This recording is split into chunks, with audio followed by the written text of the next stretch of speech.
everybody, it's Arnie Johansson, and today I'm really excited because I got an inspector with me, Tom Allen. We use Tom a lot, our clients do, for inspections on homes, and we have a ton of inspectors that we work with. We highly recommend Tom. However, you're free to use whoever you like. We want you to be comfortable in the inspectors that you work with, and so some of the inspectors we work with, or all the inspectors that we would refer you to, are ones that we feel do a good job, that, we can trust and are honest about what they do because we want you to feel comfortable in this transaction, whether you want to cancel the purchase agreement or if you want to stay into the contract, that's fine with us. We just want you to feel like you get a good education on your home inspection. It's the one time you're going to have in the contract where you're actually going to be with a professional that's going to look over the house for like 2 to 3 hours, and then meet you at the property for an hour, provide you a comprehensive report, and really give you a good education on the inspection.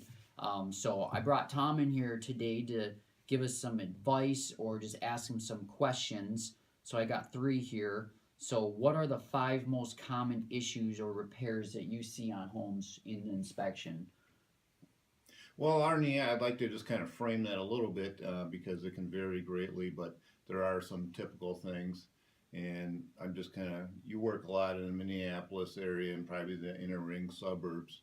And so the frame of that is understanding the age of the housing stock and things are different today than they were back then when they built. So back then we had different building practices and the code books were pretty thin, and now they've gotten pretty thick.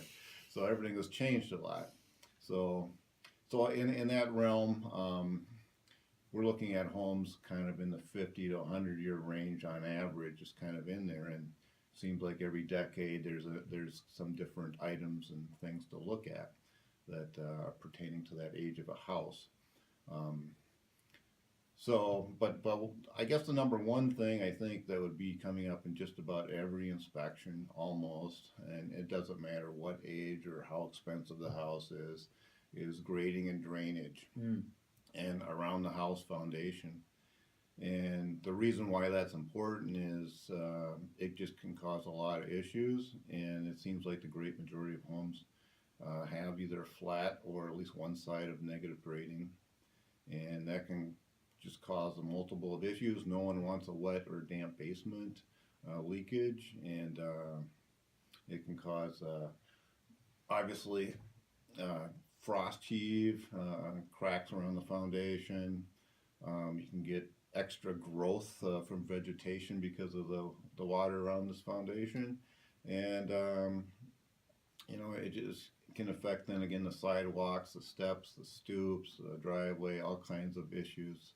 And sometimes in these earlier, older neighborhoods, the houses are pretty close together, so you're sharing these very tight houses in between, and it can be difficult to shed that water away. So it's something that we always bring up, and it's really something to be aware of because where the roof drains off, the roof runs off, and then it comes down, and if the gutters are plugged or they don't have good downspouts and extensions to remove that water away.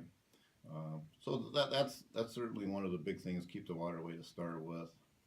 And that's probably one of the very top thing that I think's on most every house.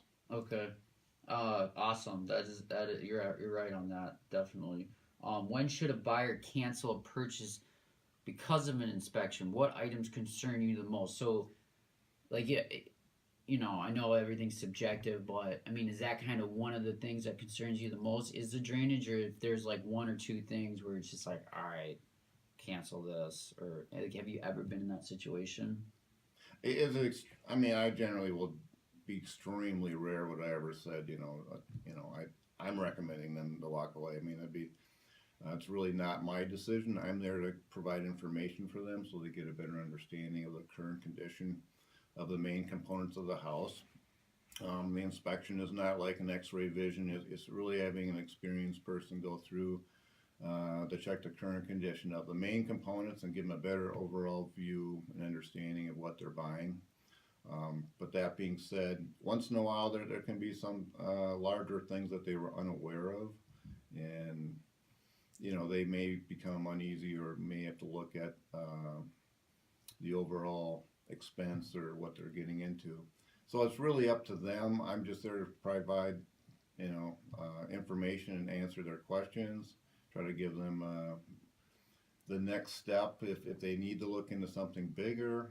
But as far as cost, I think the big things are, some of the big tickets are starting on the exterior of the home is, the roof isn't a big expense. You talk about chimney work or siding and windows and doors, those are expensive items.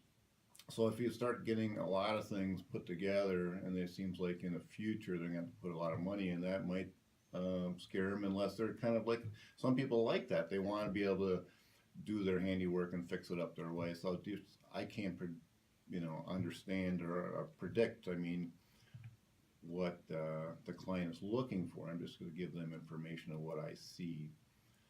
So yeah, there's a common list. Again, on older homes, might have older electrical, might have some of it updated, might have been all updated. Same thing with plumbing. Furnace and heating systems are obviously very big. So all these things come in. Again, over the years they are different levels of being updated, or maybe they've been maintained or not maintained. Okay, got it. That makes sense. Okay, so if you could give first-time home buyers one piece of advice about inspections or conducting the inspection, what would it be? Well, I guess I want everybody to understand that the inspection is really, they're paying for the inspection to have somebody come in. So come to the inspection with your learning hat on, and bring a notebook and bring your questions, so you can kind of get the feel of the house in a different way than when you're looking at it to meet your general needs. Because this is trying to understand, again, the main components of the house, and we want to check for things that you might not have considered. To some of the things we can't see, like the drain plumbing. Sometimes we can't see that. We'll run all the fixtures and see if they drain. But if it's an older house, you might want to have a plumber come and do a video scope of the main line. That could be big future expense if there's something wrong there. There could be moisture issues, or we want to make a nice, comfortable house, so we're looking at energy improvements. Okay. That makes sense. Yeah, so that's really good advice. Everything Tom said, I pretty much agree with, and so I believe so strongly in doing an inspection. It's a good educational experience. 99.9% of the time, we're going to do inspections. Every once in a while, you get maybe that buyer, like you said, who wants to do his fix-ups or her fix-ups, and they're comfortable going in there.